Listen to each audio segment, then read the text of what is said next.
एकू सूत्र by Arvind channel में आप सभी का स्वागत है।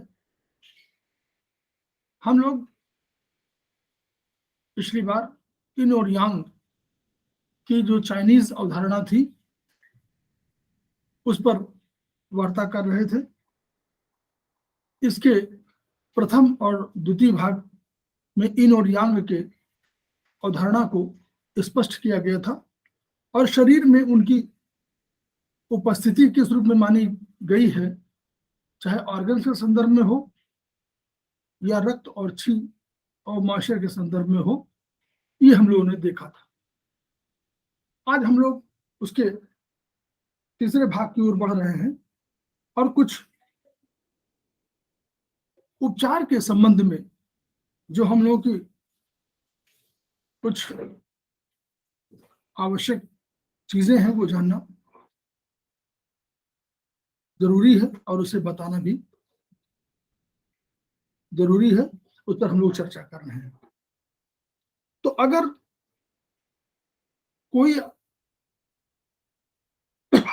व्यक्ति बेचैन है, अनिद्रा है और कंपन है, तो इसका मतलब ये हुआ कि उसमें यांग की अधिकता है, यांग की प्रकृति जो है वो अधिक है।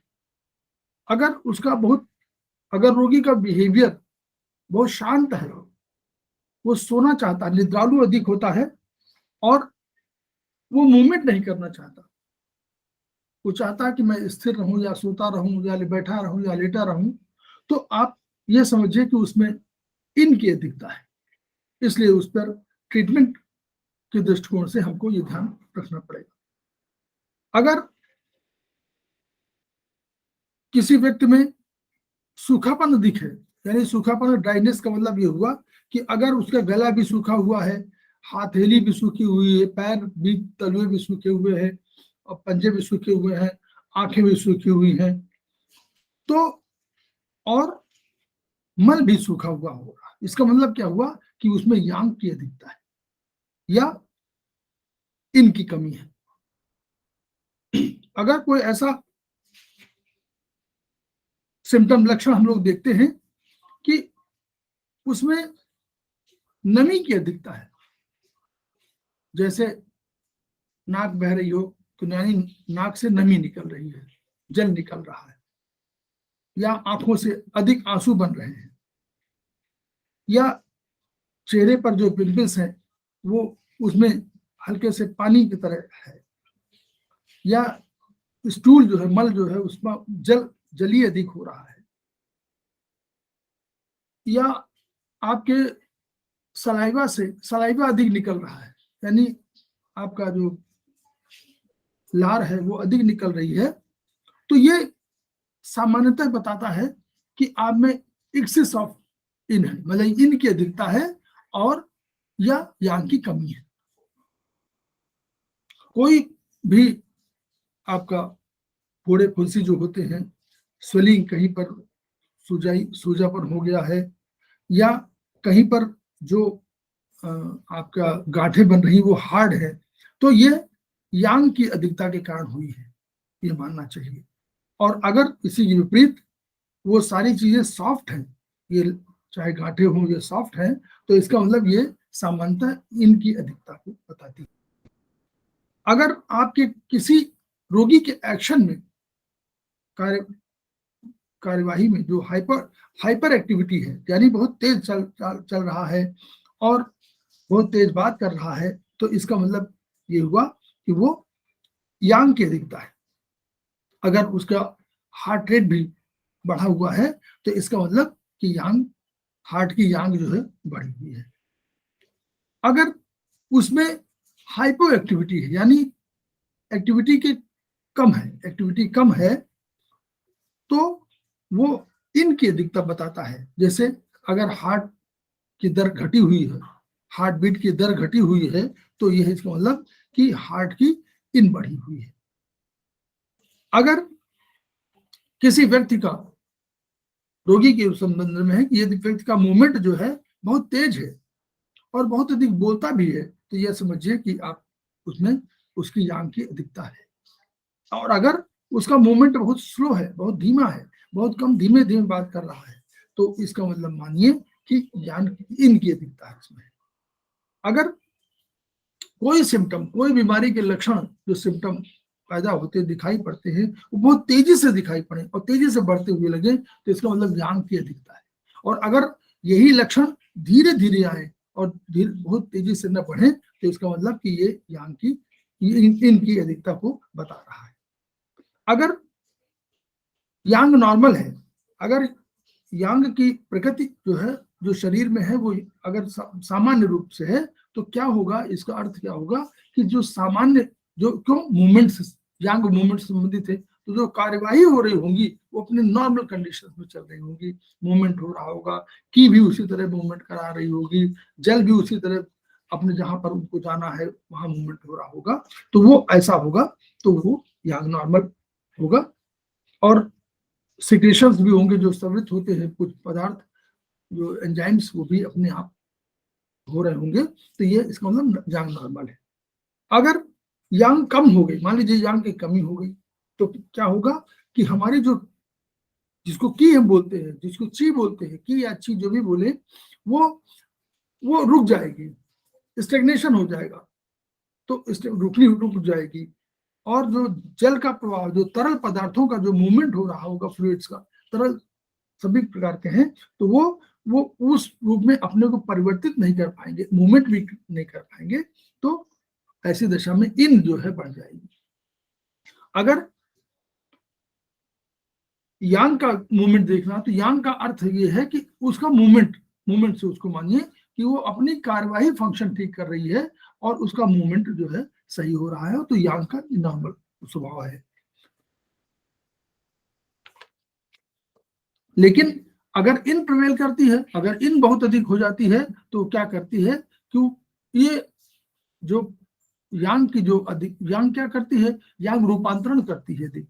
तो अगर यांग का रूपांतरण का तो अगर इन बढ़ जाती है, तो यांग का रूपांतरण कमजोर पड़ जाता है और कभी कभी रुक जाता है, तो क्या होगा, फ्लूइड्स जो मूवमेंट नहीं हो पाएंगे, तो क्या होगा, तो वो सब इस जो सारी एनर्जी एक जगह स्थिर हो जाएगी और शरीर में गांठें बन जाएंगी। तो अब उदाहरण के रूप में आप मानिए कि अगर यांग की, अगर पेट की बात संदर्भ करें, पेट में अगर सुचारू रूप से चल रही है, तो आंतों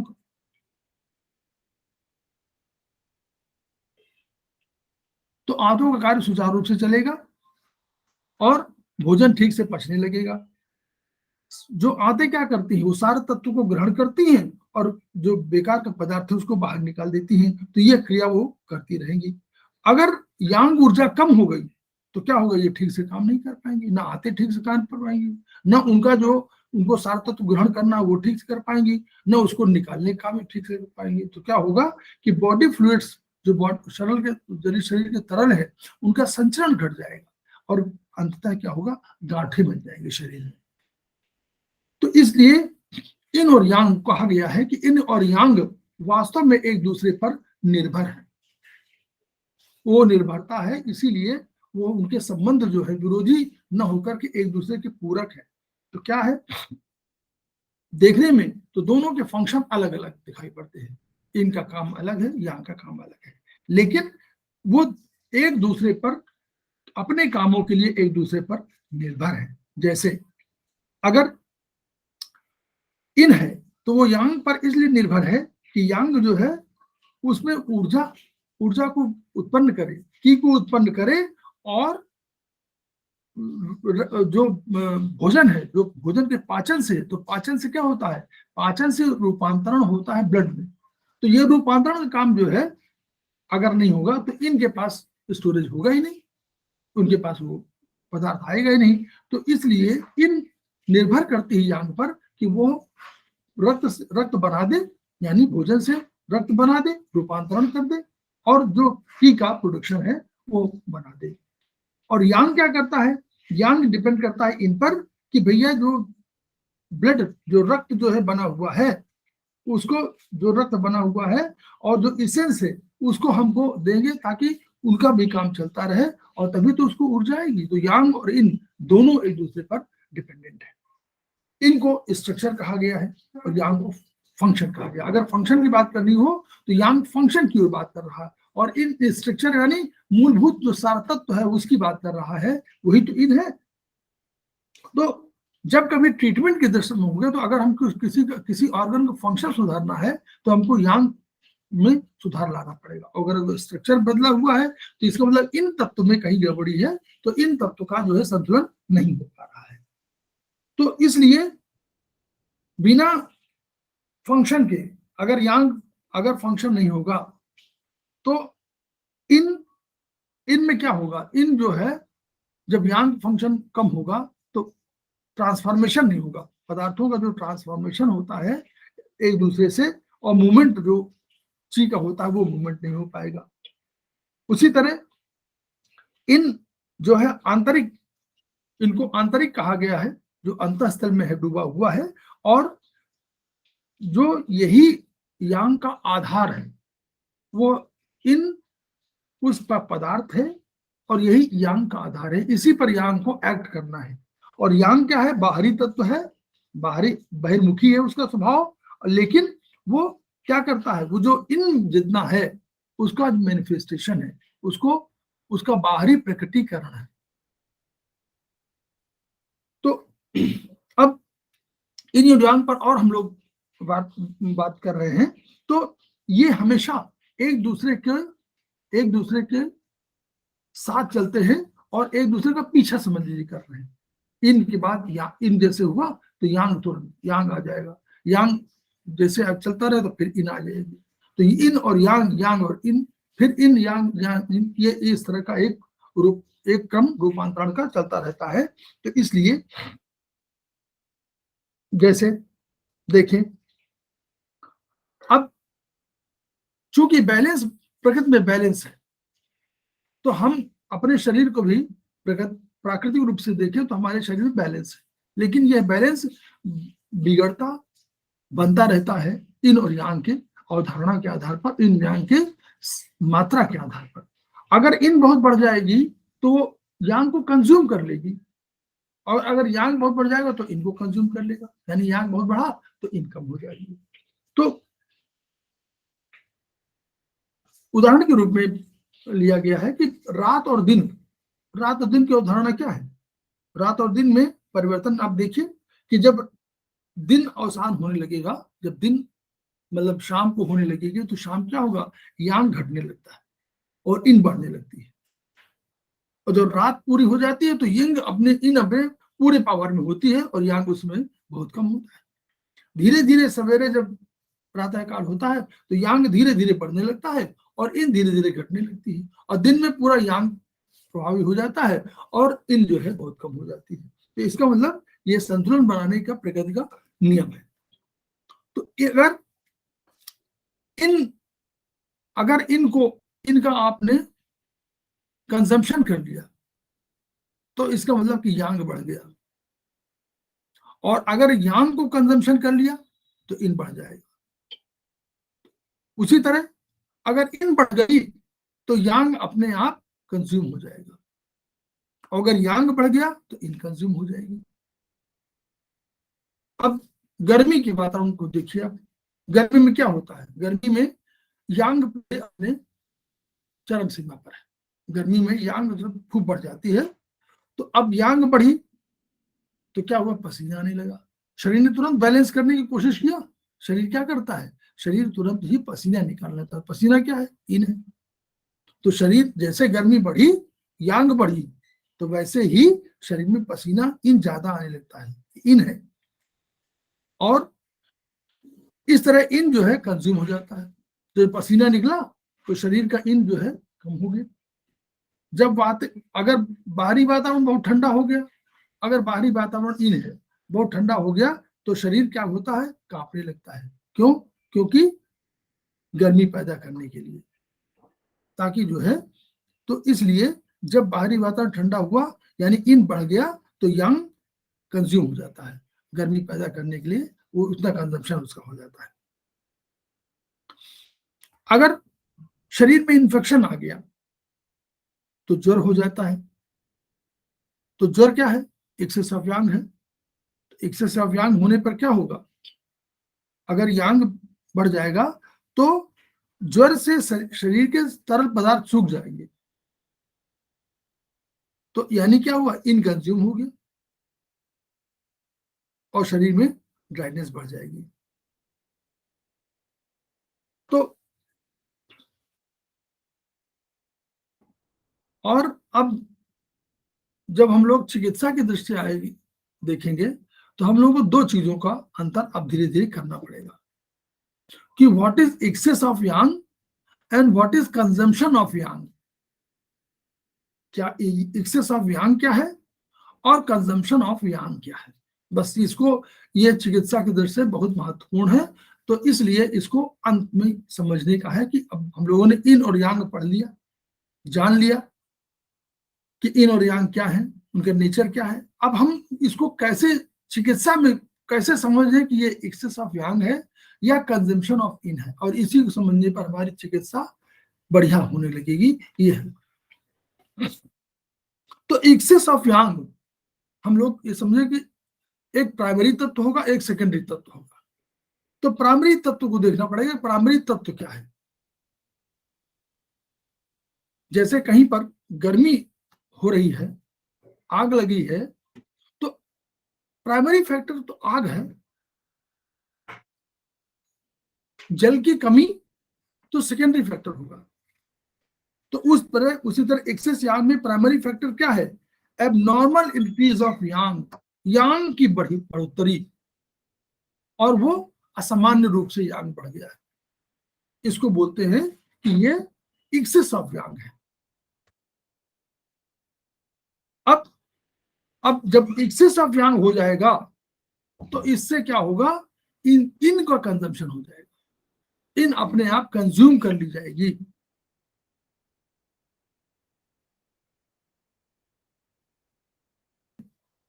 फुल हीट पैटर्न कहा जाएगा, इसको कहा जाएगा कि फुल हीट पैटर्न है। तो इसको अब फुल हीट पैटर्न आ जाएगा तो इसका मतलब क्या हुआ कि प्राइमरी क्या चीज है, फुल हीट पैटर्न। तो उसको क्या करना है, इस हीट पैटर्न को कम करना है, यानी हीट को ही कम करना, तो हीट को, यांग को कम करना है। तो सिडेशन ऑफ ट्रीटमेंट क्या होगा कि यांग को सिडेट करना है। यानी क्या हुआ, पहला अर्थ ये हुआ कि अगर एक्सेस ऑफ यांग है तो एक्सेस यांग का अर्थ ये है कि यांग की असमान रूप से बढ़ोतरी हुई है, और जब यांग की असमान रूप से बढ़ोतरी हो जाएगी तो इन कंजम्पशन हो जाएगा। इसमें इन प्राइमरी नहीं है, इन सेकेंडरी फैक्टर है। प्राइमरी फैक्टर है यांग का बढ़ना, तो यांग का बढ़ना घटाना है, बढ़ना जो है इसी को कम करना है, इसी को सिडेशन करना है, न कि इन पर कोई बात ही नहीं करनी है।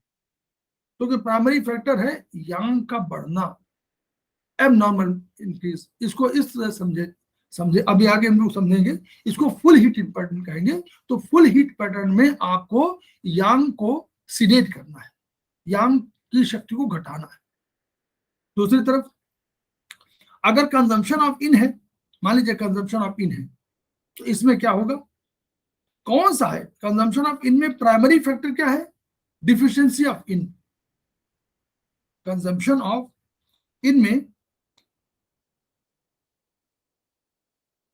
कंजम्पशन ऑफ इन हुआ तो इसका मतलब इनडिफिशियंट हो गया। तो जो एबनॉर्मल, अगर इनकी एबनॉर्मल डिफिशियंसी हो गई तो वो क्या करेगा, वो एक्सेस को एपरेंट मतलब आभासी रूप से दिखाएगा कि यांग बढ़ा हुआ है। तो प्राइमरी फैक्टर क्या है, कंजम्पशन ऑफ इन। तो अगर कंजम्पशन ऑफ इन है तो प्राइमरी फैक्टर है डिफिशियंसी ऑफ इन।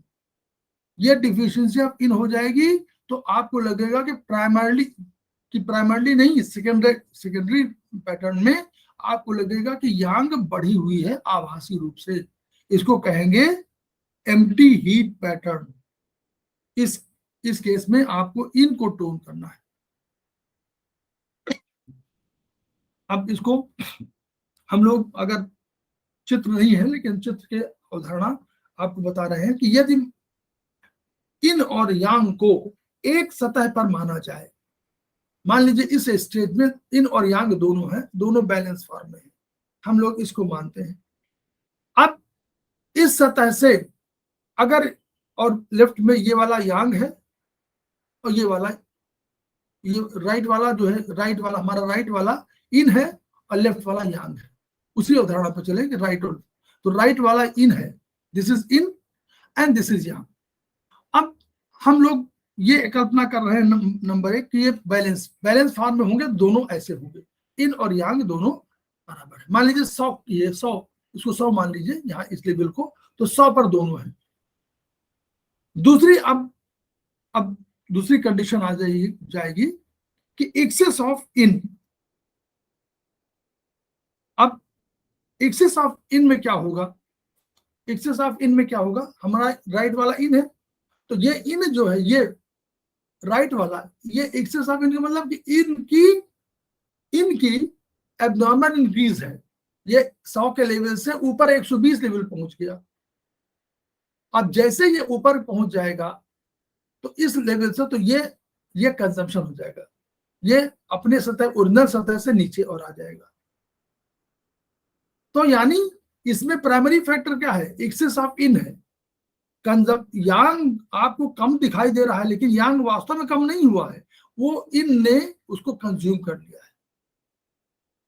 तो अपने यांग जो है, चूंकि एक्सेस ऑफ इन है, इन बढ़ गया है, इसलिए आपको यांग जो है कंज्यूम हो गया है। तो इसमें प्राइमरी फैक्टर क्या है, इन एक्सेस। तो इसमें क्या करेंगे, ये अब इन, चूंकि इन को हम लोग क्या बोलते हैं कि चूंकि इन बढ़ा हुआ है तो उसको क्या बोलेंगे कि कोल्ड कंडीशन हो जाएगी। इन बढ़ने का मतलब ठंडापन बढ़ेगा। हमने कहा था ना, जो ठंडी चीजें हैं वो इन है, जो अगर एक्सेस ऑफ इन हो गई तो इसका मतलब ठंडा बढ़ गया। तो ठंडा बढ़ गया तो यानी आपको इसमें क्या करना पड़ेगा, इसमें इन को, जो इन एक्सेस है उसी को घटाना पड़ेगा। यानी इनको अगर आप सिलेक्ट कर देंगे, इनको सिलेक्ट कर देंगे तो आपको उसका रिजल्ट मिल जाएगा कि वो बैलेंस हो जाएगी। और ये कंडीशन नॉर्मली जो चिकित्सा में है, इस जैसे ये आता है नॉर्मली कि इस तरह में स्प्लीन यांग की कमी हो जाती है, इसमें इस तरह को जाता है। लेकिन यांग कॉपरेटिवली घट जाता है क्योंकि कंजम्पशन उसका हो जाता है। इसमें प्राइमरी फैक्टर लेकिन या इनका एक्सेस होना है। अब यांग मान लीजिए एक्सेस हो गया, अब हम दिखाते हैं कि यांग एक्सेस है। ये बैलेंसिंग फॉर्म था, इसके ऊपर ये यांग है, तो लेफ्ट वाला जो है यांग है और ये एक्सेस हो गया। यानी ये जब एक्सेस हो जाएगा तो ये अपने सतह से नीचे आ जाएगी, बैलेंस ये कंज्यूम हो जाएगी। तो इसका मतलब क्या हुआ कि इसमें प्राइमरी कंडीशन है यांग का एक्सेस होना। तो अब इसमें यांग को कम कर देंगे, इसको कहेंगे फुल हीट पैटर्न। तो इसमें इस यांग को कम कर देंगे, यानी सेडेट कर देंगे यांग को, तो आपको दोनों बैलेंस फॉर्म हो जाएगा, इसको फुल हीट कंडीशन। अब अगर यांग की डिफिशियंसी है या कंजम्पशन, जो कंजम्पशन वाला पॉइंट कहे थे ना, तो इसमें क्या होगा इस कंडीशन में कि दोनों ये दशा है, लेकिन इसमें क्या होगा कि मान लीजिए हम लोगों ने कहा कि यांग का कंजम्पशन है, तो यांग ये है, तो यांग का कंजम्पशन माने जानो इसमें इन तो बराबर रहेगी, वही उसी धरातल पर है, उसी सतह पर इन है, लेकिन इसमें यांग ही कम हो गया। इनके धरातल में कोई बढ़ोतरी नहीं हुई, कोई इंक्रीज नहीं हुई, तो यह यांग जो है ये अपने आप कम हो गया।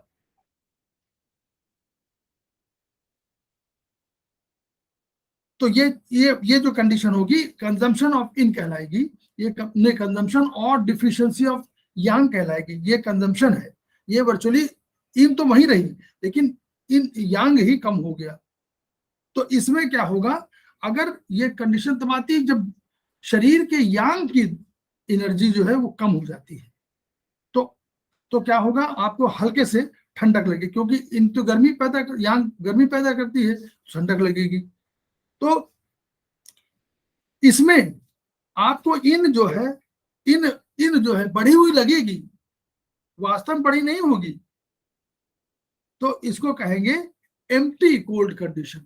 मतलब ये वास्तव में बढ़ी नहीं इन, लेकिन आपको सर्दी अधिक लगेगी, तो एम्प्टी कोल्ड कंडीशन कहलाएगी, क्योंकि वास्तव में इन तो उतनी ही है, लेकिन यांग के तुलना में वो बढ़ी हुई लग रही है, इसलिए ठंडक लग रही है। इसको एम्प्टी कोल्ड कंडीशन कहेंगे।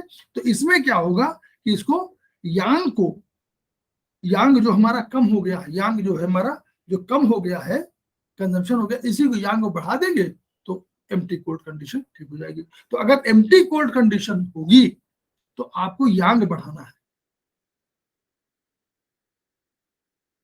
उसी तरह अगर इनकी डिफिशियंसी होगी तो यांग तो अपने सतह पर है, लेकिन इन नीचे आ गई, तो इसमें आपको अपरेंटली गर्मी लगेगी, जबकि गर्मी होगी नहीं, वो तो अपने सतह पर है, तो अधिक आपको गर्मी लगेगी। इसको एम्प्टी हीट कंडीशन कहेंगे।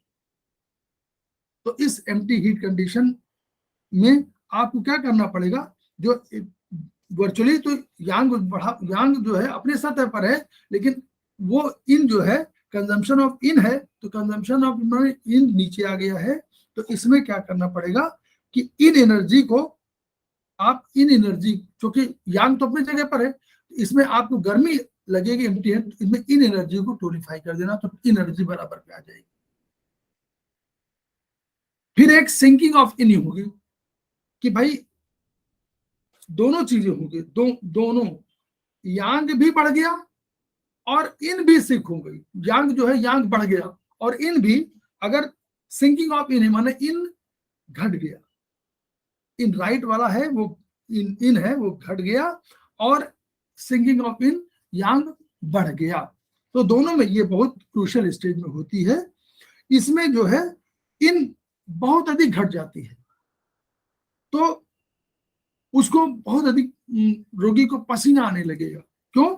क्योंकि इन जो है बहुत कम हो गई और यांग भी बढ़ गई, अपनी सीमा को वो भी क्रॉस कर गई। तो इसमें क्या होगा कि खूब पसीना आने लगेगा, तो शरीर गर्म हो जाएगा, मुंह सूख जाएगा, रिटेंशन ऑफ यूरिन हो जाएगा, यूरिन रुक जाएगा, कब्जियत हो जाएगी, क्योंकि हीट ने पूरा तरल सुखा देगा, टंग आपकी ड्राई हो जाएगी, हाथ पैर सब हो जाएंगे, जो है टंग आपकी रेड हो जाएगी। Patient can not show his टंग, अपने जबान भी नहीं दिखा पाएगा, इतनी ताकत नहीं रहेगी, क्योंकि इसमें रोगी कोमा में जा सकता है। ये वाली सिंकिंग ऑफ इन में रोगी कोमा में जा सकता है। लू लगने पर सिंकिंग ऑफ इन हो सकती है। इसमें इनको भी टोन करना है और यांग को सिडेट भी करना है। इनको या टोन करने के साथ उसको रेज भी करना, रेजिंग, जिसको इनको इसमें बहुत अधिक टोन करने की जरूरत पड़ेगी। तो इसमें अब दूसरा सिंकिंग ऑफ यांग कंडीशन है। इसमें क्या है कि ये भी बहुत क्रूशियल स्टेज है, क्योंकि यांग जो है बहुत अधिक घट गई और इन अपनी सीमा के ऊपर चली गई।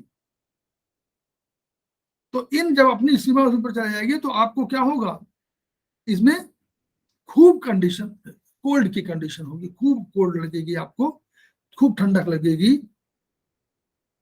वोमिटिंग भी हो सकती है, यूरिनेशन अधिक हो सकती है, इनकॉन्टिनेंस ऑफ यूरिन हो सकता है, और स्टूल भी रुक सकता है, लूज स्टूल हो सकता है, आपका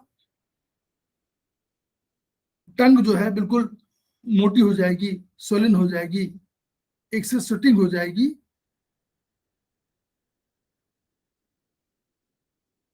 और तैली जो आपका पसीना होगा तेली टाइप का हो जाएगा। इसमें भी रोगी कोमा में जा सकता है। ये भी सिंकिंग ऑफ यांग है। जैसे बर्फीले तूफान में जब फंस जाते हैं तो इन तो खूब बढ़ जाती है और यांग भी कम हो जाती है।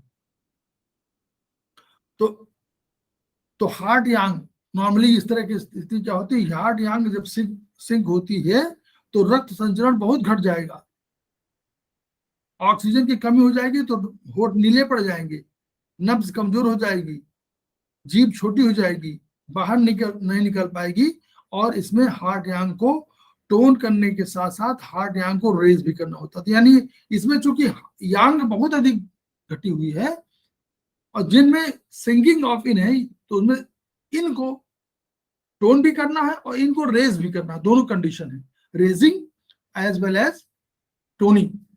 और इसमें चूंकि सिंगिंग ऑफ यांग है तो यांग को इसमें सब, क्योंकि प्राइमरली यांग ही बहुत कमजोर हुई है, तो यांग को खूब उठाना है, टोन भी करना है और उसको रेज भी करना है।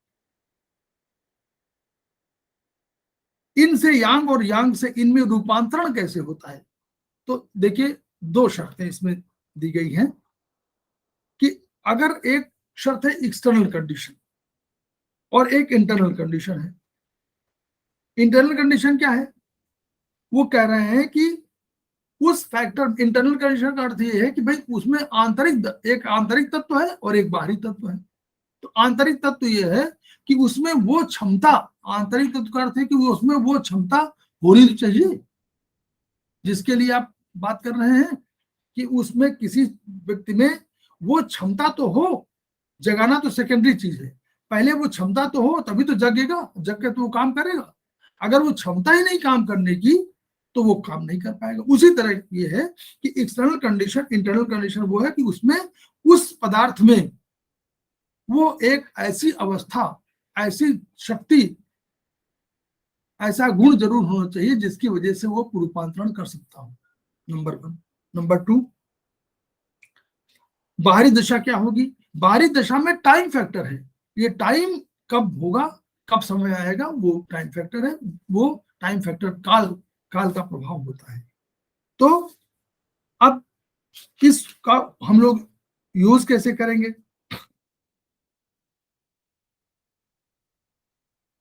जैसे इंटरनल कंडीशन को हम थोड़ा बता दें उसमें, कि मान लीजिए आप ये कहते हैं कि अंडे से चूजा बनना है, ठीक, तो एक इंटरनल कंडीशन क्या हुई कि जो अंडा है उसमें क्षमता है कि वो चूजे में कन्वर्ट हो सकता है। आप किसी पत्थर से अपेक्षा नहीं कर सकते कि उसमें इंटरनल कंडीशन ऐसी है कि वो चूजा बन जाएगी।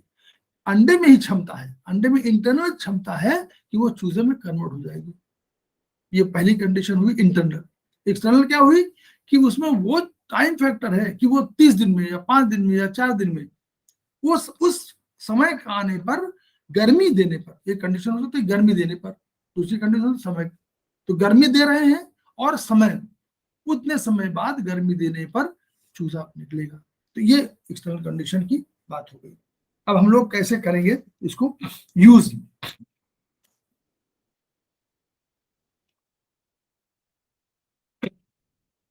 अगर आप लगातार काम करते हैं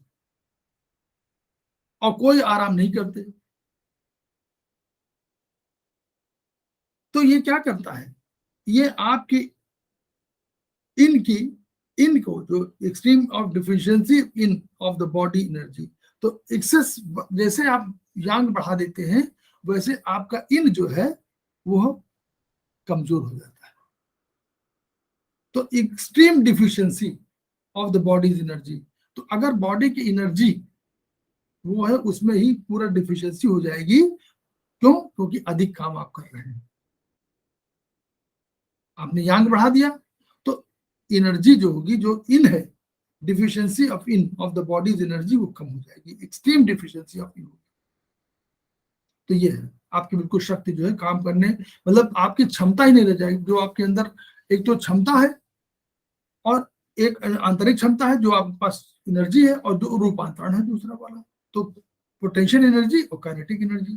तो जो पोटेंशियल एनर्जी है वही आपकी कम हो जाएगी, यानी एक्सट्रीम डिफिशियंसी ऑफ इन हो जाएगी, इन बहुत कमजोर हो जाएगी। क्यों, आपने लगातार काम किया है और यांग खूब बढ़ा दिया है और आपने कोई आराम नहीं किया।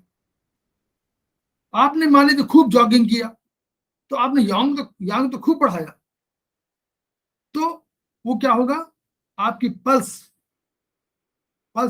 कमजोर हो जाएगी। क्यों, पल्स इनको है, इंड्यूसेस वेरी स्लो पल्स, बहुत स्लो पल्स हो जाएगी। अगर आपने एल्कोहल का खूब सेवन किया तो आपने क्या बढ़ाया, आपने यांग बढ़ा दिया। तो उसने क्या किया यूफोरिया आपको पैदा किया, अब बहुत सुखानुभूति आपको पैदा हो गई, which is followed by A hangover. अब हैंगओवर हो जाएगा, तो हैंगओवर का मतलब कि आपकी इन जो है, एक्सेस कंजम्पशन आपने किया, अगर अल्कोहल का यांग आपने खूब कंजम्पशन किया तो आपका इन बढ़ जाएगी। एक्सेस कंजम्पशन ऑफ यांग ने इन बढ़ा दिया तो हैंगओवर बढ़ा दिया। एक्सेस वरीइंग, अगर आपने बहुत अधिक चिंता किया तो खूब आपने सोच विचार किया, तो खूब विचार किया, मनन किया, तो यांग आपने खूब बढ़ाते चले गए, तो क्या हो गया, उससे इन आपकी घटी, इन कमजोर हो गई। तो यानी इन यानी शरीर की क्षमता, शरीर की जो इनहेरेंट क्षमता है वो आपकी घट गई, पोटेंशियल एनर्जी। अगर बाहरी ठंडक है तो क्या करेगी, वो आपके शरीर में आएगी और कुछ समय के बाद वो परिवर्तित हो जाएगी हीट, क्योंकि शरीर के अंदर कोई आएगी तो वो, और वो अंदर एक्सटीरियर कोल्ड आ जाएगी अंदर और वो हीट को क्रिएट कर देगी अंदर। Excessive heat can damage the body fluids, अगर एक्सेसिव हीट है तो बॉडी के तरलों को सुखा देगी। तो सुखाने क्या हुआ कि आप डिफिशियंसी ऑफ फ्लूइड, तो अगर तरल की डिफिशियंसी हो जाएगी तो इसका मतलब इन आपकी कमजोर हो गई, यानी एक्सेस हीट क्योंकि यांग है तो वो क्या करेगी, आपको तरलों को सुखा देगी, आपकी इन कम हो जाएगी। अगर स्प्लीन यांग की डिफिशियंसी है तो वो डैम्पनेस, नमी और आपके मनोभाव में उदासी, इसको बढ़ा देगी। तो इसको आप इस रूप में अगर समझें कि भाई एक्सेस इन या एक्सेस यांग है, या कंजम्पशन ऑफ इन है या कंजम्पशन यांग है, तो इसके आधार पर हम लोग उपचार अधिक अच्छे तरीके से कर सकते हैं। धन्यवाद।